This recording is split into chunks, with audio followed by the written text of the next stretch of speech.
നമസ്കാരം. നിന്റെ മണിപ്പേച്ച് Malayalam YouTube channel വഴി നിങ്ങളൊക്കെ കാണുന്നതിൽ എനിക്ക് വളരെ സന്തോഷം.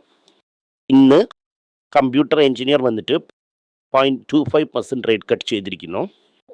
ഇത് തന്നെ ഞാൻ പറയണത് റിയാലിറ്റി വേറെ, നമ്മൾ പറയുന്ന നമ്പേഴ്സ് വേറെയാണ്. 8% ഗ്രോത്ത് ഇരിക്കുന്ന സമയം എന്താണ് ഇൻട്രസ്റ്റ് റേറ്റിനെ കുറയ്ക്കണം, എന്താണ് ക്രെഡിറ്റിനെ കയറ്റണം, എന്തെന്ന് പറഞ്ഞാൽ 8% ഗ്രോത്ത് എന്ന് പറയുന്നത് എക്സ്ട്രോർഡിനറി ഗ്രോത്ത് ആണ്. എന്താണ് പിന്നെ 0.25% റേറ്റിനെ കുറയ്ക്കണം. എനിവേ റേറ്റിനെ കുറച്ചിരിക്കുന്നു. ഈ റേറ്റ് കുറഞ്ഞ കാരണം എന്താകും എന്ന് വെച്ചാൽ രൂപ താഴെ വീഴും. ഇന്നലെ തന്നെ ഡോളറിനെ വിട്ട് കഷ്ടപ്പെട്ട് 89.78 ഇറക്കി കൊണ്ടുപോയായിരുന്നു. അവർ സംസാരിച്ച് തീർക്കുന്നവിടേക്കും 90 റുപ്പീസ് 5 പൈസ ആയി. ഇതേ കയ്യിലിരിക്കുന്ന ഡോളറിനെ വിൽക്കണം. അമേരിക്കയ്ക്കും ഇന്ത്യക്കും ഇരിക്കുന്ന ഗ്യാപ്പ് ഇന്നും കുറയും. കാശ് വെളിയിൽ പോവും. ഇത് കാരണം രൂപ തിരികെ വീഴും. അത് നെഗറ്റീവ് ഫീഡ്ബാക്ക് ലൂപ്പാണ്. ഇന്ന് ബാങ്ക് സ്റ്റോക്കിനൊക്കെ കയറ്റി മാർക്കറ്റിൽ ഒരു ജമ്പ് വന്നിരിക്കുന്നു.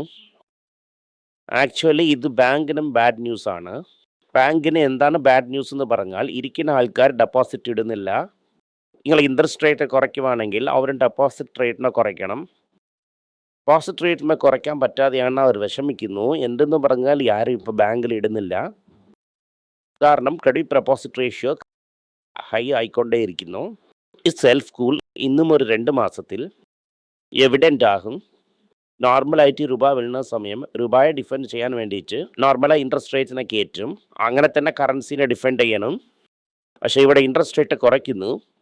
അപ്പോൾ കറൻസി ഇന്നും പ്രഷറിൽ വരും. ഇതാണ് ഇന്നുള്ള ആദ്യത്തെ റീഡിംഗ് ഓഫ് ദി സിറ്റുവേഷൻ. ഇത് വന്ന് ഒരു തെറ്റായ മൂവ് എന്നാണ് എൻ്റെ ഒരു ഒപ്പീനിയൻ. പക്ഷേ ടെമ്പററി മാർക്കറ്റിൽ നിന്ന് 95 പോയിൻറ്റ്സ് കയറിക്കൊണ്ടിരിക്കുന്നു. ഇന്നേ ഇറങ്ങും, ഇല്ലെങ്കിൽ അടുത്ത ആഴ്ച ഇറങ്ങും. ഇത് തീർച്ചയായിട്ടും നടക്കും. അതെ, എല്ലാവരും പറയുന്നു മാർക്കറ്റ് കയറി എന്നൊക്കെ സന്തോഷിക്കുന്നു. എക്കണോമിക് ടൈംസിൽ ഒരു ഷാന്താർ ആർട്ടിക്കിൾ വന്നിരിക്കുന്നു. ഷാന്താർ എന്ന് പറയുന്നത് ഒരു ഹിന്ദി വാക്കാണ്. ആ ആർട്ടിക്കിളിൽ എന്താണ് ഇട്ടിരിക്കുന്നു എന്നാൽ 1000 കമ്പനി വന്നിട്ട് സാങ്കായ് 20% മുകളിൽ വിളിന്നിരിക്കുന്നു എന്നാണ് പറയുന്നു. അടുത്തവർ എന്താണ് പറയുന്നത് വെച്ചാൽ 440 കമ്പനി 40 50% വിളിന്നിരിക്കുന്നു. പല കമ്പനി 60 90% വിളിന്നിരിക്കുന്നു. ഒക്കെ ഈ ഒരു പേര് അറിയാത്ത കമ്പനിയൊന്നും അല്ല. റേമൻ, തേജസ് നെറ്റ്വർക്ക്, ടാറ്റയുടെ കമ്പനി, ട്രെൻഡ് വലിയ കമ്പനി 40%. ഇതുപോലത്തെ വലിയ കമ്പനിയൊക്കെ താഴെ വിളുന്ന് ഇരിക്കുന്നു. ഇത് എത്ര പമ്പടിച്ചാലും ക്ലിയറുന്നില്ല. ആഫ്റ്റർ കമ്പനി എക്സ്പോർട്സ് ഒക്കെ ഇതൊക്കെ വളരെ ഫ്യൂച്ചറിൽ നന്നായിരിക്കും എന്നൊരു ഹാപ്പി മൈൻഡ് 1500 500 രൂപയ്ക്കാണ് വന്നിരിക്കുന്നത്. ഇത് ക്ലിയർ ആയിട്ട് നിങ്ങൾക്ക് എന്താണ് പറയുന്നു എന്നാൽ മാർക്കറ്റിനെ മാനേജ് ചെയ്യാൻ വേണ്ടി ഒരു 10 കമ്പനിയെ വെച്ചാണ് പടം കാണിക്കുന്നു. അടിയിൽ മാർക്കറ്റിൽ ബോട്ടം കയന്നിരിക്കുന്നു. ഞാൻ പറഞ്ഞ അത് തെറ്റാകും. എക്കണോമിക് ടൈംസ് പറഞ്ഞിരിക്കുന്നു. എക്കണോമിക് ടൈംസ് വന്നിട്ട് ഗവൺമെൻറ്റിന് കൂജ തൂക്കുന്ന പേപ്പറാണ്. നിങ്ങൾ തന്നെ നോക്കിക്കോ. ഇന്ന് ജാപ്പനീസ് മാർക്കറ്റ് 1% ഡൗൺ ആണ്. എന്തെന്ന് പറഞ്ഞാൽ ഇൻട്രസ്റ്റ് റേറ്റ് ജപ്പാനിൽ കയറ്റും എന്നത് ഒരു സെർട്ടനിറ്റിയാണ്. എന്നാണ് കയറ്റാൻ പോകുന്നു എന്നതാണ് ആദ്യം ഇരിക്കുന്ന ചോദ്യം ഇവിടെ. ഇത് കാരണം തീർച്ചയായിട്ടും ഇപ്പോൾ കയറ്റാൻ പോകുന്നു. ഇതാണ് ഇന്നുള്ള മെയിൻ ന്യൂസ്. അടുത്ത ആഴ്ച തന്നെ ഫെഡറൽ റിസർവിൻ്റെ ഡിസിഷൻ അറിയാൻ പറ്റും. ഫെഡറൽ റിസർവ് 0.5% കട്ട് ചെയ്താലും ഇന്ത്യനെ രക്ഷിക്കില്ല. ആ 0.5% കട്ട് ചെയ്യാതെ അത് ഹോൾഡ് ചെയ്യുവാണെങ്കിൽ ഇരിക്കുന്ന കാറ്റ് ഇറങ്ങും.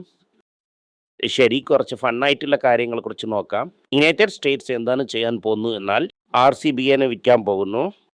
$2 ബില്യൺ അവർ നോക്കുന്നു. അതിനെ വെച്ച് കടന്നടയ്ക്കാൻ പോകുന്നു പോൽ എന്നാണ് സംസാരിക്കുന്നു അളിയിൽ. അതേ എക്കണോമിക് ടൈംസിൽ എന്ത് പറയണമെന്ന് വെച്ചാൽ സൂപ്പർ കിങ്സ് പോലെ തനിയായിട്ട് ഷെയർ ഹോൾഡറിന് പിരിച്ചു കൊടുക്കുവാണെങ്കിൽ ബ്ലിക് ഷെയർ ഹോൾഡേഴ്സ് വിൽക്കണോ വേണ്ട എന്ന് അവർ വെയിറ്റ് ചെയ്യും. അതുപോലെ സ്പിൻ ഓഫ് ചെയ്യുവാണെങ്കിൽ RCB ഷെയർസ് വന്നിട്ട് മാർക്കറ്റിൽ കിട്ടും എന്നാണ് പറയുന്നത്. ഇങ്ങനെ കിട്ടുമോ ചെയ്യത്തില്ല എന്ന ഡീറ്റെയിൽസ് ഒന്നും നമുക്ക് അറിയാൻ പറ്റുന്നില്ല. ഇതേ സന്തോഷത്തിൽ ഇന്നൊരു ന്യൂസ്, ഇത് വളരെ ചീപ്പായിട്ട് ഇൻവെസ്റ്റ് ചെയ്ത് നടത്തിയതാണ്. വിജയമല്ലയ 7000 കോടി കെട്ടണം. പക്ഷെ അവരിപ്പോൾ ലണ്ടനിലാണ് ഇരിക്കുന്നത്. അവർ സ്റ്റാർട്ട് ചെയ്ത ഒരു കമ്പനി ന്യായന്തരമായിട്ട് അവരുടെ അടുത്ത് ഇരിക്കേണ്ട ഒരു കമ്പനിക്ക് ഇന്ന് 18,000 കോടിയാണ് വില. സുപ്രീം കോർട്ട് എന്ത് പറയണമെന്ന് വെച്ചാൽ 7,000 കോടിയിൽ എത്രയാണ് കെട്ടിയിരിക്കുന്നു എന്ന് പറയാൻ പറയുന്നു. സപ്പോസ് അവർ 4,000 കോടി തന്നെ കെട്ടിയിരിക്കുന്നു എന്നാൽ ഈ 18,000 കോടിയിൽ ഇന്നും 5,000 കോടി കൊടുത്താൽ കൂടെ അവർക്ക് 13,000 കോടി കിട്ടും. ഇതാണ് മാർക്കറ്റിൻ്റെ റിയാലിറ്റി. അതേസമയം ഗുജറാത്തിൽ ഒരു ഗ്രൂപ്പ്, ചന്ദ്രേഷ എന്ന ഒരു ഗ്രൂപ്പ് അവർ ബാങ്കിന് 15,000 crores കാശ് കെട്ടണം എന്ന് പറയുന്നു. അവർ വെറും 5,000 കോടി കെട്ടുവാണെങ്കിൽ ഒരു ഇന്ത്യയിലകത്ത് തിരികെ വരാം ഇന്ന് ഗവൺമെൻറ് റെക്കമെൻഡ് ചെയ്ത് സുപ്രീം കോർട്ട് സംബന്ധിച്ച ഒരു ജഡ്ജ്മെൻ്റാണ്. ഒരു സൈഡ് മല്ലയ അസറ്റ് 18,000 കോടി ഇരിക്കുന്നു. ഓൾറെഡി അവർ 7,000 കോടി കെട്ടി എന്ന് പറയുന്നു.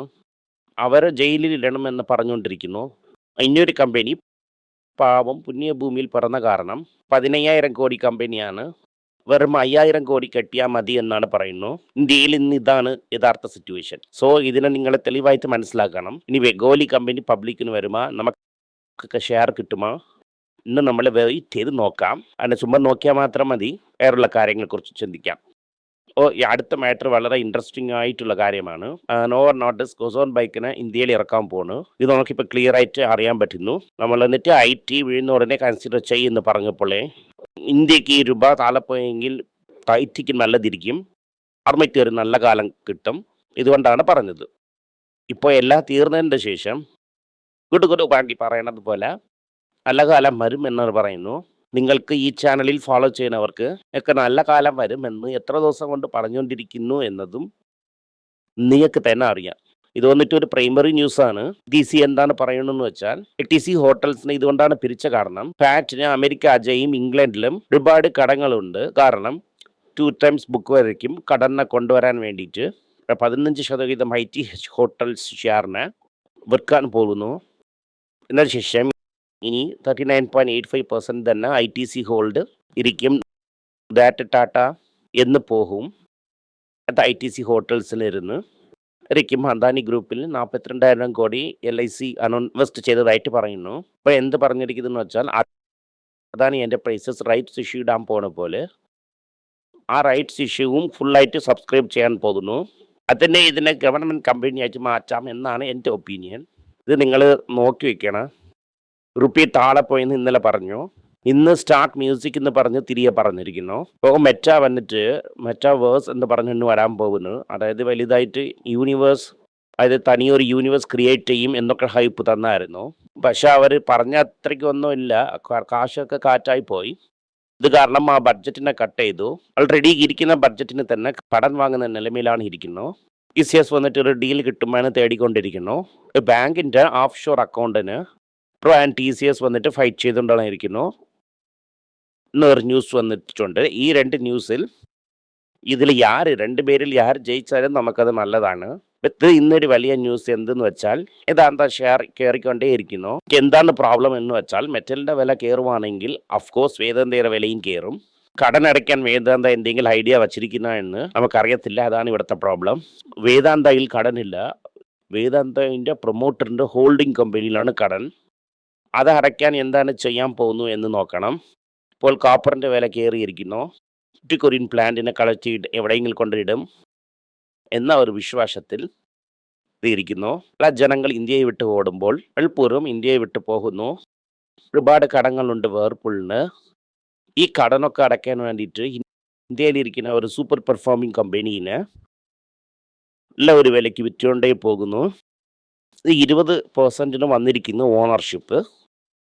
20% ഓണർഷിപ്പ് വെച്ച് ബാൻഡിന് ലോയലിറ്റിയെ വാങ്ങിയോണ്ട് ഇരട്ടറിയിൽ ആ കമ്പനിയെ കെട്ടിക്കൊണ്ട് ജൂട്ടെന്ന് പറഞ്ഞ് അവർ തിരിച്ചിരിക്കുന്നു.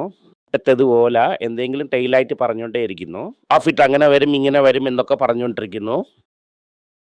ആദ്യം സ്കൂട്ടർ വിൽക്കുന്നത് തന്നെ കുറഞ്ഞു പോയിരിക്കുന്നു. ജാതി സ്ഥലത്തിന് വന്നിരിക്കുന്നു. പുറകിൽ വെറും ഗ്രീസ് കോട്ടൺ മാത്രം തന്നെ ഇരിക്കുന്നു. കമ്പനി എങ്ങനെയാണ് പ്രോഫിറ്റായി നിങ്ങളെ ഷെയർ പ്രൈസിനൊക്കെ രക്ഷിക്കുമെന്ന് എനിക്കും അറിയാൻ പറ്റുന്നില്ല, നിങ്ങൾക്കും അറിയാൻ പറ്റുന്നില്ല. 60% ഓഫ് ആൾ കമ്പനീസ് IPO വന്ന് ബിലോ പ്രൈസിനാണ് ട്രേഡ് ആയിക്കൊണ്ടിരിക്കുന്നു. ഒരുപാട് IPOനെ അവർ ഓപ്പൺ ചെയ്യാൻ പോകുന്നു. ബ്ലൂംബർഗ് എന്താണ് പറയുന്നത് വെച്ചാൽ ICIC പ്രൊഡൻഷ്യൻ്റെ AMC വന്നിട്ട് വന്നാൽ വരാൻ ചാൻസ് ഇരിക്കുന്നു.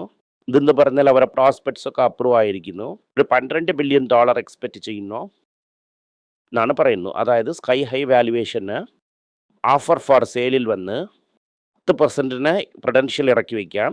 ICICയുടെ അടുത്ത് 51% സ്റ്റേക്ക് ഇരിക്കുന്നു. ഒരു പൈസ കൊടുക്കുന്നതായിട്ടില്ല. മീഷോ, അതായത് അമേസോണിൻ്റെ പോർവേൻസ് അമേസോൺ എന്ന് പറയും മീഷോയിന്, ഇവരേക്കും 10 times ആണ് സബ്സ്ക്രൈബ് ആയിരിക്കുന്നു. ലാഭം കുറച്ച് കുറവായിരിക്കും. അമേസോണിൻ്റെ സക്സസ്സിന് ക്ലൗഡാണ് കാരണം, അമേസോൺ പ്രൈമാണ് കാരണം. ഒക്കെ ഹൈ ഈൽഡ് കസ്റ്റമറിന് തന്നെ ചെയ്യാൻ പറ്റും. എടുത്ത് ട്രാക്ക് ചെയ്യുന്നതൊക്കെ റൂറൽ കസ്റ്റമറാണ്.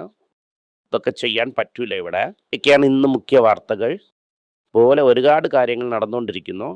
മാർക്കറ്റിൽ സൂക്ഷിച്ച് നോക്കി ഏതൊക്കെ സ്റ്റോക്ക് കൺസിഡർ ചെയ്യണമെന്ന് നോക്കി കൺസിഡർ ചെയ്യണം. വിഷ്ണുവിൻ്റെ അടുത്ത് ആരോ പറഞ്ഞിരിക്കുന്ന പോലെ 10 പട്ടാസ് ലിസ്റ്റാണ് ഇരിക്കുന്നുവെന്ന്.